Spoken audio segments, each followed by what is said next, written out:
नमस्कार, आदाब, सत श्री अकाल, गुड मॉर्निंग मेरे सभी दोस्तों। मैं अमन अमन अपडेट्स पे आपका बहुत-बहुत स्वागत करता हूं।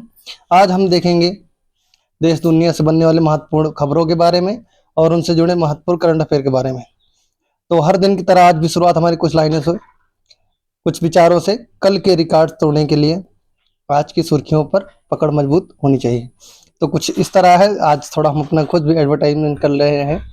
यानी आज को आपको कुछ आगे जानना है ना, तो आपको निरंतर एक दिन करके आज कल परसों मतलब डेली का अपडेट बने रहेंगे। हर चीज़ तरह से ज्ञान हो, खेल क्षेत्र हो, कुछ भी हो, आप तब जरूर सफलता मिलेगी।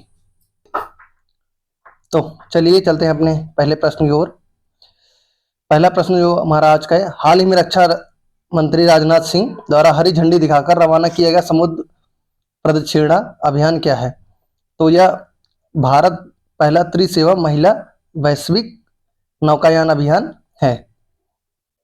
और इसके बारे में बात करेंगे तो जुलाई 2026 में रक्षा मंत्री राजनाथ सिंह ने समुद्र प्रदक्षिणा को हरी झंडी दिखाई।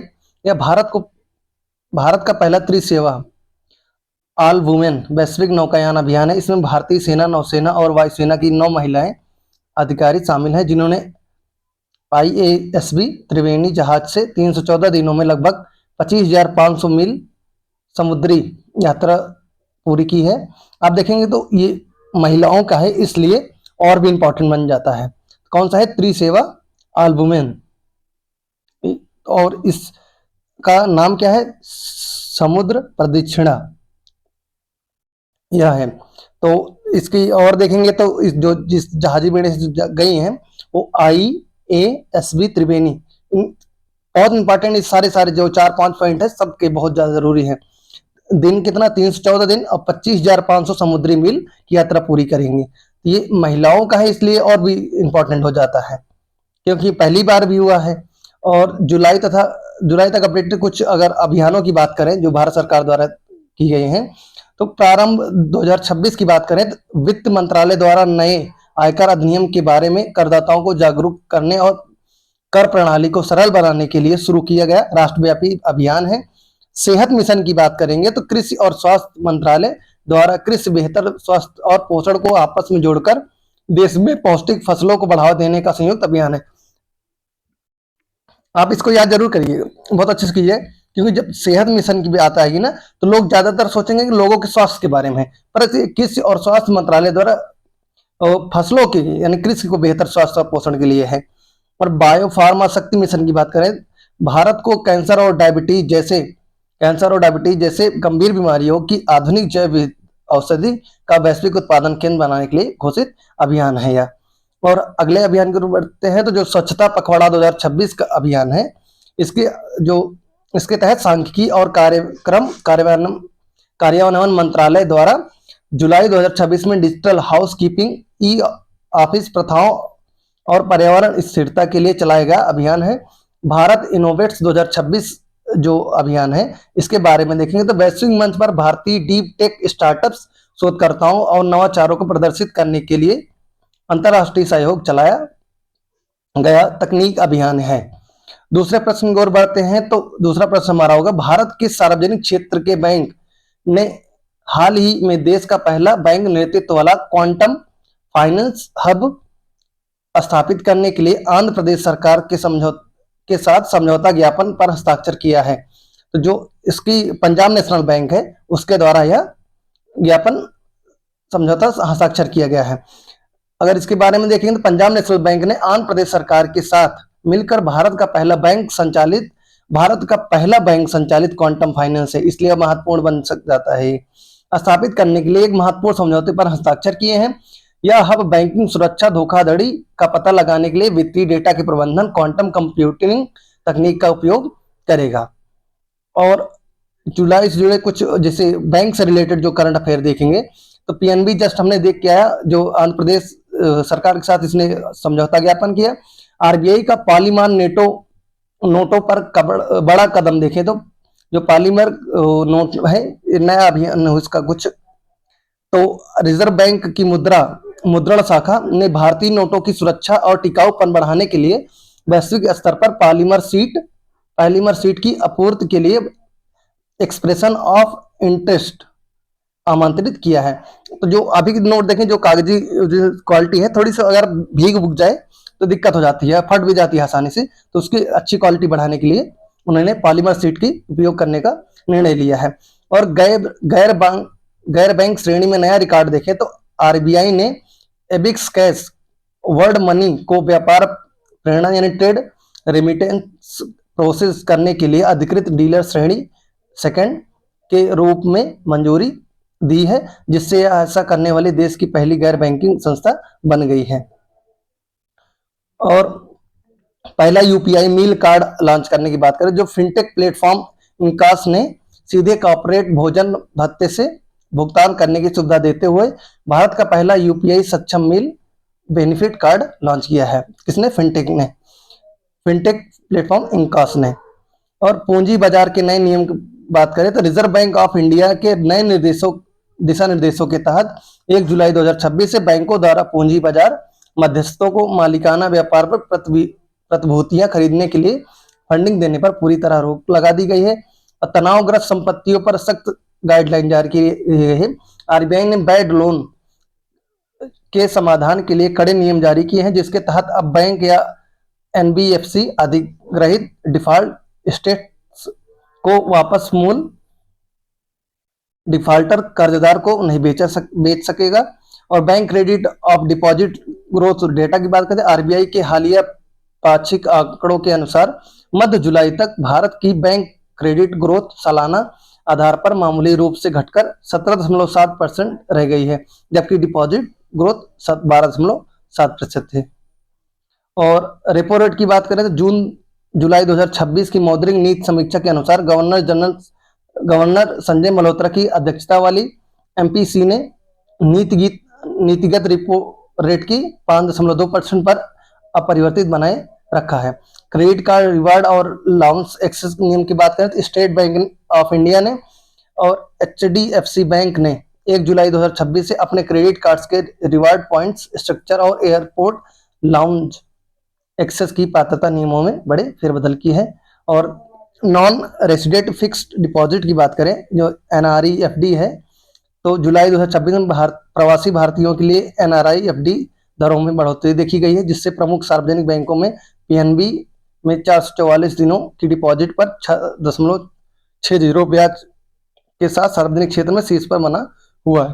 तो यहाँ से कुछ बैंकों से रिलेटेड महत्वपूर्ण करंट अफेयर देखे हैं। अगर बैंकों से रिलेटेड कोई भी करंट अफेयर आपके यानी ग्रुप डी वगैरह में पूछा जाता है किसी भी एग्जाम में, तो यहाँ से जरूर बनेगा। बढ़ते अपने तीसरे प्रश्न की ओर। हाल ही में समाचारों में रहा कुसा मिसाइल सिस्टम, जिसका भारत ने सफलतापूर्वक परीक्षण किया है, या किस प्रकार की मिसाइल प्रणाली है? तो यह लंबी दूरी की सतह से यानी सरफेस टू एयर में मार करने वाली मिसाइल रक्षा प्रणाली है। और इसके बारे में और देखेंगे तो रक्षा अनुसंधान विकास संगठन जो डीआरडीओ ने 24 जुलाई 2026 को Kusha long range surface to air missile system का पहला सफल उड़ान परीक्षण एपीजे अब्दुल कलाम द्वीप ओडिशा से किया है। यह प्रणाली दुश्मन के लड़ाकू विमानों, ड्रोनों, क्रूज मिसाइलों को लंबी दूरी पर हवा में ही नष्ट करने में सक्षम है। इसे भारत का S-400 भी कहा जाता है। तो इसका क्या तो ये है LRSM है। तो ये इंपॉर्टेंट बन जाता है क्योंकि S-400 जैसा कुछ इसका कार्य है। और कुछ महत्वपूर्ण जो जैसे रक्षा समझौता की बात करें भारत की जो है, देखिए हमने इसलिए ऐड किया है यहाँ पे क्योंकि जो देखेंगे आप जल्द ही ग्रुप डी वगैरह के एग्जाम आने वाला है, तो इसलिए हमने थोड़ा जो साइंस एंड टेक से रिलेटेड क्वेश्चनों को अपने ऐड कर लिया है। तो भारत इंडोनेशिया ब्रह्मोस मिसाइल सौदा की बात करें, भारत इंडोनेशिया को $2000 मिलियन की 2 ब्रह्मोस सुपरसोनिक क्रूज मिसाइल बैटरियां और अस्त्र मिसाइलें निर्यात करेगा। भारत ऑस्ट्रेलिया संयुक्त रक्षा घोषणा की बात करें तो हिंद प्रशांत क्षेत्र में सैन्य सहयोग बढ़ाने के लिए दोनों देशों ने एक नया संयुक्त रक्षा सुरक्षा समझौता अपनाया है। भारत रूस रिलोस की बात करें, रसद जो समझौता हुआ है, दोनों देशों ने ऐतिहासिक रिलोस समझौता किया, जिससे भारतीय सेना को रूस के आर्कटिक ठिकानों तक पहुंच मिलेगी। भारत रूस तुंगुस्का मिसाइल अनुबंध की बात करें, रक्षा मंत्रालय ने सेना के लिए 445 करोड़ का Tunguska air defence missile system खरीदने का समझौता रूस से के साथ किया है। और कुछ महत्वपूर्ण समझौते की बात करेंगे तो भारत अमेरिका P-81 रख रखाव समझौता की बात करें, नौसेना के P-81 टोही विमानों के रखरखाव के लिए बोइंग इंडिया के साथ 413 करोड़ का रक्षा अनुबंध किया गया है, भारत और अमेरिका के बीच हुआ है। भारत यूरोपीय संघ सुरक्षा साझेदारी की बात करें, जनवरी 2026 में जो हुआ था, समुद्री और साइबर सुरक्षा सहयोग मजबूत करने के लिए भारत EU व्यापक रक्षा साझेदारी पर हस्ताक्षर किया है। आप देखेंगे ये किसके लिए हुआ है, समुद्री और साइबर सुरक्षा के लिए किया गया है। और चौथे प्रश्न की ओर बढ़ते हैं। हाल ही में जारी संयुक्त राष्ट्र यूएन की Sophie 2024 the state of food security and nutrition in the world, जो सोफी के फुल फॉर्म होगी, रिपोर्ट के अनुसार वर्ष 2025 में वैश्विक आबादी का कितना प्रतिशत हिस्सा भूख से प्रभावित यानी हंगर से प्रभावित है, तो 7.8% जो विश्व का हिस्सा जो जनसंख्या है वो भूख से प्रभावित है। तो संयुक्त राष्ट्र संघ के खाद्य और कृषि संगठन FAO द्वारा जारी सोफी 2026 रिपोर्ट के अनुसार 2025 में दुनिया भर में लगभग 645 मिलियन लोग यानी वैश्विक जनसंख्या का 7.8% भूख से पीड़ित थे। यह पिछले वर्ष 8.1% की तुलना में मामूली गिरावट दर्ज की गई है, यानी 0.3 की गिरावट इसमें दर्ज की गई है। और देखिए हम कुछ ज्यादा फैक्ट्स आज स्टैटिक जोड़े नहीं, क्योंकि देखिए हमें और भी क्लासेस लेनी है। देखिए आपको बता दें कि हम मेरी 2 से 3 डेली अब टॉपिक वाइज करंट वो साइंस की क्लासेस चलेंगी। जैसे आज आपको देखेंगे तो पहला जो पदार्थ वाला चैप्टर है उसको, और सेल जो कोशिका है बायोलॉजी, और हो सकेगा तो साइंस केमिस्ट्री का वो उसके क्या बोलते हैं फिजिक्स का भी एक चैप्टर ऐड कर देंगे। 3 क्लासेज आज मेरी टॉपिक वाइज होंगी और पूरी तरह हम बता रहे हैं। अगर आप उसको करके जाते हैं तो किसी भी एग्जाम के लिए, ग्रुप डी के लिए पक्का ही, किसी भी एग्जाम के लिए, रेलवे के लिए मोर देन इनफ होगा। बहुत पूरी तरह से एकदम विश्लेषण कर दिया है और कुछ महत्वपूर्ण क्वेश्चन भी करा रहे हैं, तो आपको नोटिफाई करा दिया जाएगा। तो आप इसके बाद करंट अफेयर इसलिए छोटी क्लास कर रहे हैं, थोड़ी बड़ी तो हो रही है आज, पर छोटी कर रहे हैं। फैक्ट्स कम जोड़ रहे हैं, जो साइंस से रिलेटेड होंगे उन्हें जोड़ देंगे, क्योंकि ग्रुप डी वगैरह में आप देख रहे हैं साइंस और करंट के ज्यादा फैक्ट्स पूछे रहे हैं, ना कि जो स्टैटिक के, इसलिए छोटा कर रहे हैं आज।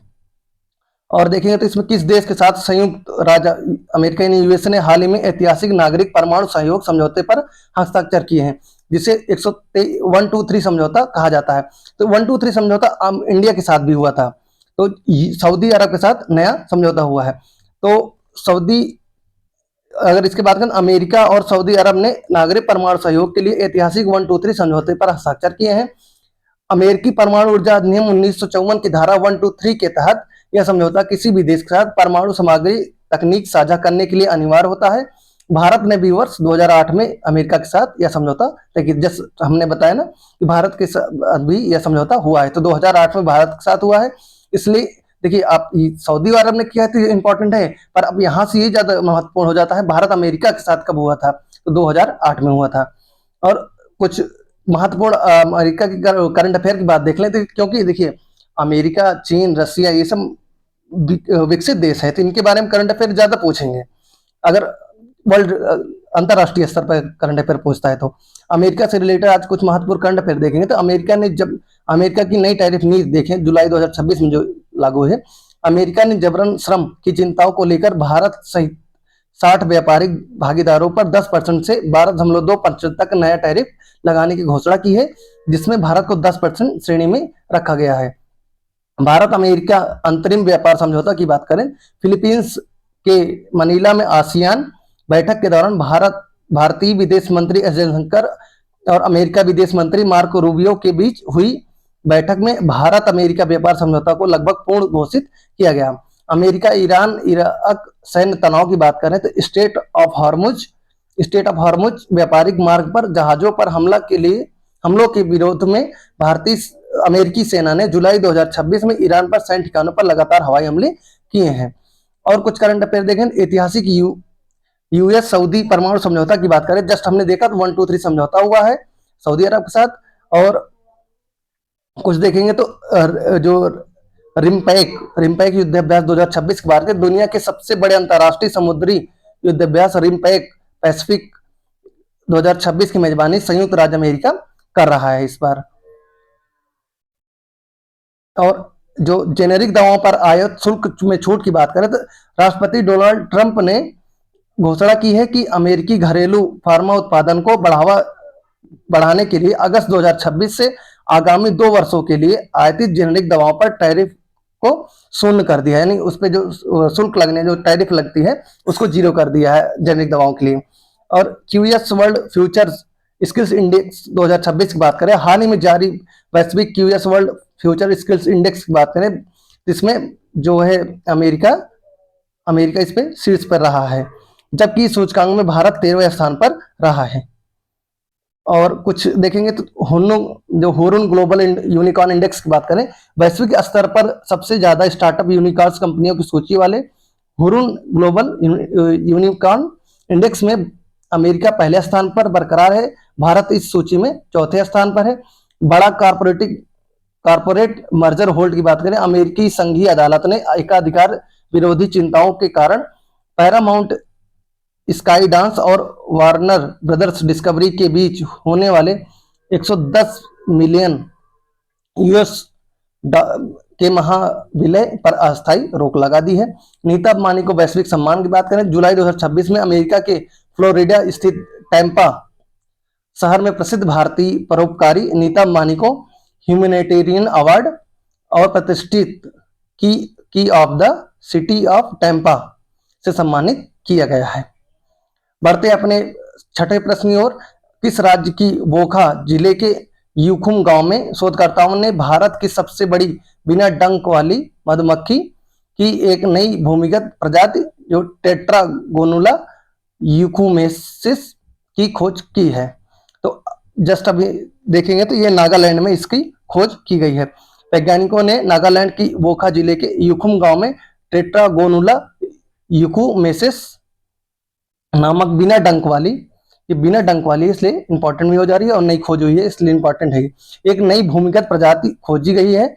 लगभग 5.5 मिलीमीटर लंबी यह मधुमक्खी भारत में दर्ज की गई अब तक की सबसे बड़ी बिना डंक वाली मधुमक्खी है। तो ये सबसे बड़ी है और बिना डंक वाली है। इससे भारत में इस जेनस की प्रजातियों की संख्या 25 से 26 हो गई, यानी 26 प्रकार की मधुमक्खियों की खोज अभी तक भारत में हो पाई है। सातवें प्रश्न और बढ़ते हैं, भारत सरकार के पर्यटन मंत्रालय द्वारा देश के सांस्कृतिक विरासत और पर्यटन को बढ़ावा देने के लिए जुलाई 2026 में किस ऐतिहासिक या सांस्कृतिक मार्ग को राष्ट्रीय पर्यटन सर्किट के रूप में पुनर्जीवित करने की घोषणा की गई है? तो जो ये उत्तर पथ और दक्षिण पथ हेरिटेज कॉरिडोर है, इसको ही पुनर्जीवित करने की घोषणा की गई है। और पर्यटन मंत्रालय ने भारत के प्राचीन व्यापारिक और सांस्कृतिक मार्ग को उत्तरापथ यानी उत्तर पश्चिम से पूर्व और भारत को जोड़ने वाला मार्ग और दक्षिण पथ मध्य भारत से दक्षिण भारत को जोड़ने वाला मार्ग को मिलाकर एक विशाल राष्ट्रीय पर्यटन सर्किट के रूप में विकसित करने की मंजूरी दी है। इस परियोजना का मुख्य उद्देश्य इन प्राचीन मार्गों पर पड़ने वाले ऐतिहासिक स्तूपों, मंदिरों, गुफाओं और किलों को आधुनिक पर्यटन बुनियादी ढांचे देने से जोड़ना है। यानी कि जो वहां पे उसके बगल में स्तूप मंदिरें होंगी, लगभग इन लोगों को हाईलाइट करने के लिए किया जा रहा है। और अगले प्रश्न की ओर बढ़ते हैं, जो हमारा 8वां प्रश्न होगा, हाल ही में किस भारतीय प्रिंटिंग कंपनी प्लेटफॉर्म ने देश का पहला यूपीआई आधारित भोजन कार्ड मील कार्ड लॉन्च किया है? तो जो एनकैश है, इसने यह लॉन्च किया है। तो कारपोरेट खर्च और भुगतान प्रबंध प्लेटफॉर्म एनकैश ने भारत का पहला यूपीआई आधारित मील कार्ड लॉन्च किया है। अब तक कारपोरेट मील कार्ड जैसे सोडेक्स आदि केवल स्वाइप मशीनों या विशिष्ट ऐप पर चलते थे, लेकिन अब कर्मचारी सीधे यूपीआई क्यूआर कोड को स्कैन करके अपने मील बैलेंस से भुगतान कर सकेंगे। और देखेंगे कुछ महत्वपूर्ण जो पोर्टल लॉन्च किए गए हैं भारतीय सरकार द्वारा, यानी भारतीयों द्वारा, उसके बारे में। तो जो सी बॉक्स पोर्टल है, महिला एवं बाल विकास मंत्रालय द्वारा कामकाजी महिलाओं के लिए कार्यस्थल पर होने वाले यौन उत्पीड़न की शिकायतों को ऑनलाइन दर्ज करने और उनकी निगरानी को अधिक पारदर्शी बनाने के लिए नया सी बॉक्स पोर्टल लॉन्च किया गया है।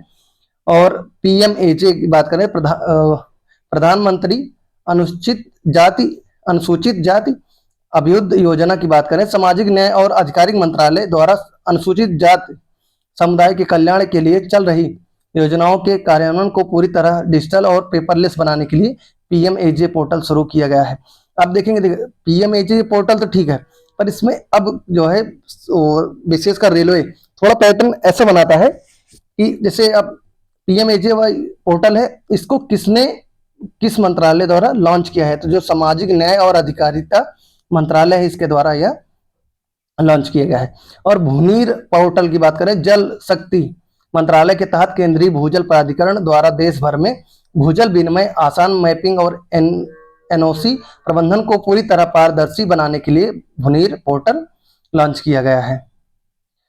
और अगला जो पोर्टल होगा पैमाना पोर्टल, राष्ट्रीय इलेक्ट्रॉनिक्स और सूचना प्रौद्योगिकी विभाग द्वारा सरकारी योजनाओं में डेटा संचालित शासन और साक्षर नीतिगत निर्णय लेने के लिए पैमाना डिजिटल प्लेटफॉर्म लॉन्च किया गया है। और जो ये है पेलियो इंडिया पोर्टल की बात करें तो भारत के विज्ञान और प्रौद्योगिकी मंत्रालय द्वारा भू वैज्ञानिकों और शोधकर्ताओं के लिए देश में जीवाश्म और प्राचीन जैविक साक्ष्यों के लिए डेटाबेस को एकीकृत करने के लिए पेलियो इंडिया पोर्टल लॉन्च किया गया है। ज्ञान भारतम पोर्टल की बात करें, शिक्षा मंत्रालय द्वारा देश के छात्रों और शिक्षकों के उन्नत डिजिटल शिक्षण संसाधन, प्रशिक्षण और विभिन्न प्रतियोगी परीक्षाओं के लिए अध्ययन सामग्री एक ही स्थान पर उपलब्ध कराने के लिए ज्ञान भारतम पोर्टल की शुरुआत की गई है। और ब्रिक्स इंडिया 2026 डिजिटल प्लेटफॉर्म की बात करें, भारत सरकार द्वारा भारत की ब्रिक्स अध्यक्षता 2026 के लिए सुचारू संचालन, सम्मेलनों के समन्वय और डिजिटल के लिए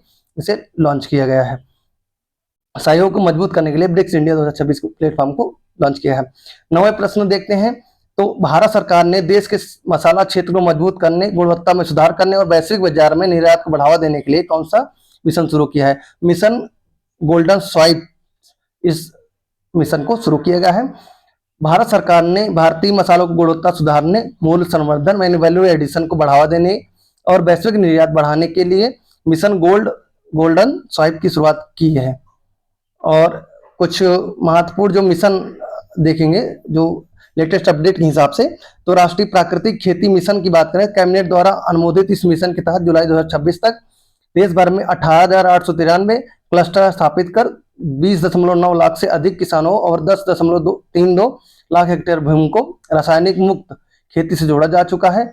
और विकसित भारत रोजगार और आजीविका गारंटी जो बीजी राम है, यानी मनरेगा से हटकर ये बन गया है बीजी राम जी, जो मिशन है ग्रामीण भारत में मनरेगा की तरह अधिनियम को समाप्त कर 1 जुलाई 2026 से इस नए ऐतिहासिक मिशन को लागू कर दिया गया है, जो अब ग्रामीण परिवारों को 100 के बजाय 125 दिनों की रोजगार की गारंटी देगा। तो अब ये किसका स्थान लिया है? मनरेगा का।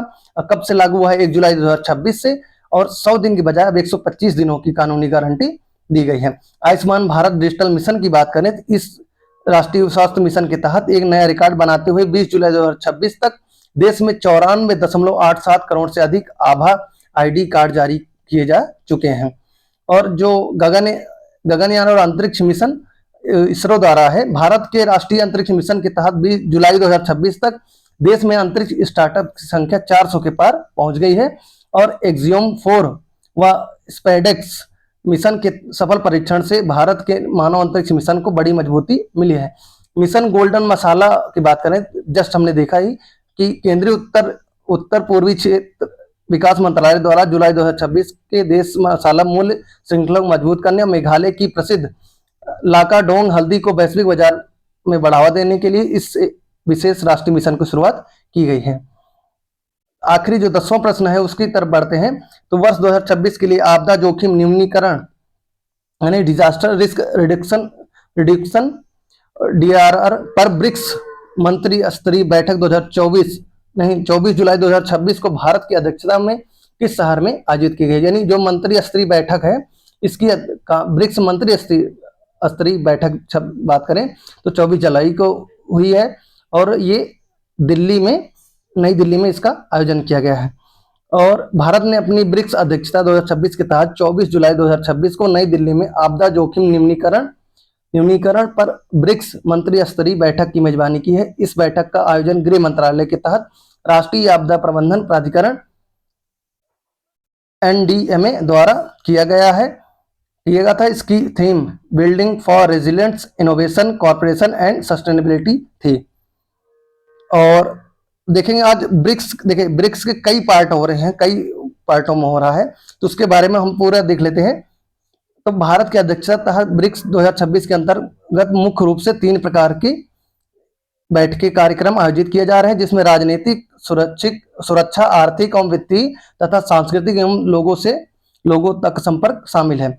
भारत के विभिन्न शहरों में आयोजित हो रही प्रमुख बैठकों की सूची देखते हैं।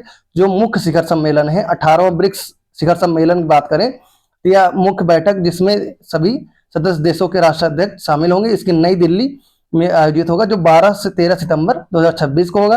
मंत्री स्तरीय बैठक जस्ट जो हमने देखा, तो ये है ब्रिक्स विदेशी मंत्री बैठक की देखें तो मई 2026 में, और 11वीं ब्रिक्स ऊर्जा मंत्रियों की बैठक देखेंगे तो गुरुग्राम हरियाणा में 26 जून, और ब्रिक्स आपदा प्रबंधन मंत्रियों की बैठक देखेंगे तो नई दिल्ली में 24 जुलाई को, और 16वीं ब्रिक्स स्वास्थ्य मंत्रियों की बैठक देखेंगे चंडीगढ़ में, जस्ट हमने अभी 1-2 दिन पहले ही देखा था, चंडीगढ़ में हुआ जुलाई में।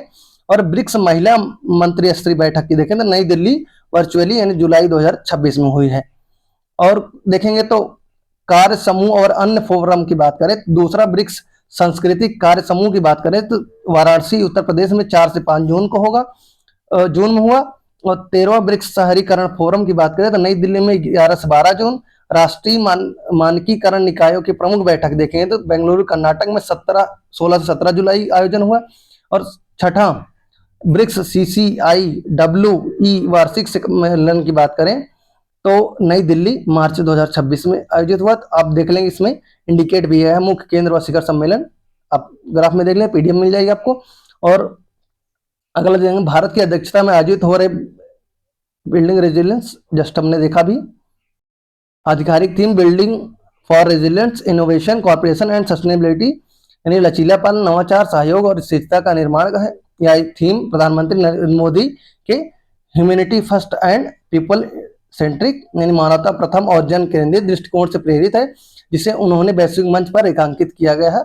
थीम के 4 मुख्य स्तंभ है, रेजिलियंस एंड लचीलापन, वैश्विक अनिश्चितताओं, अपूर्व श्रृंखला की बाधाओं और स्वास्थ्य चुनौतियों से निपटने के लिए आर्थिक और सामाजिक मजबूत को बढ़ावा देना। इनोवेशन की बात करें, सेवाओं की बेहतर डिलीवरी और भविष्य के विकास के लिए डिजिटल पब्लिक इंफ्रास्ट्रक्चर, फिनटेक और आर्टिफिशियल इंटेलिजेंस यानी AI जैसी उभरती तकनीकों को साझा करना। और कॉर्पोरेशन की बात करें तो जिसमें वैश्विक संस्थागत शासन यानी ग्लोबल जो गवर्नेंस में सुधार और सदस्य देशों के बीच बहुपक्षीय जुड़ाव तथा नीतिगत तालमेल को गहरा करना है। और सस्टेनेबिलिटी की बात करें, स्थिरता की बात करें तो राष्ट्रीय प्राथमिकताओं के अनुसार जलवायु कार्रवाई यानी क्लाइमेट एक्शन, ग्रीन फाइनेंस और नवीकरणीय ऊर्जा बदलाव यानी एनर्जी ट्रांजिशन की दिशा में सामूहिक प्रयासों को तेज करना है। और विश्व जो ट्रैक विशिष्ट थीम देखेंगे तो मुख्य थीम के अलावा कुछ विशेष क्षेत्रीय ट्रैक बैठकों के लिए विशिष्ट उप थीम भी दी गई है, जिसे सीधे तौर पर परीक्षकों के लिए होगा। जो ऊर्जा ट्रैक एनर्जी थीम की बात करें, गुरुग्राम में हुई ऊर्जा मंत्रियों की बैठक के लिए सर्वेशम ऊर्जम यानी एनर्जी फॉर ऑल थीम अपनाई गई, जो सभी के लिए सार्वभौमिक ऊर्जा पहुंच की दर्शाती है।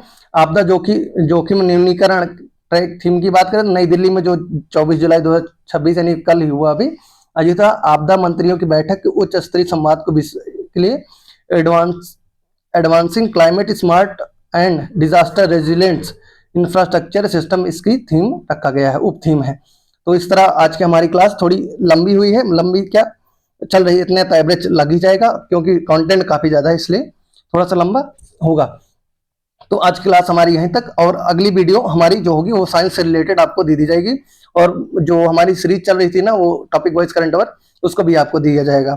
तो आपको जस्ट इसके बाद थोड़ी दिन बाद आपको वीडियो अपलोड कर दी जाएगी साइंस की, यानी पहली सेल की होगी, बायोलॉजी जो चैप्टर है सेल उसकी, और एक जो है पदार्थ से रिलेटेड जो पदार्थ पहला चैप्टर है ना साइंस का, उसका आपको वीडियो मिल जाएगी। आप बिल्कुल इस वीडियो में जुड़े और अपने साथियों के साथ शेयर करें, और चैनल थोड़ा सब्सक्राइब कराएं ताकि मेरा मनोबल और भी बढ़ता जाए पढ़ाने के लिए, और भी इफेक्ट्स जोड़ते जाएं। धन्यवाद, मिलते हैं अगले वीडियो में। चैनल को सब्सक्राइब करें, शेयर करें, और जो भी राय हो आप कमेंट में बॉक्स में पिन करें। धन्यवाद।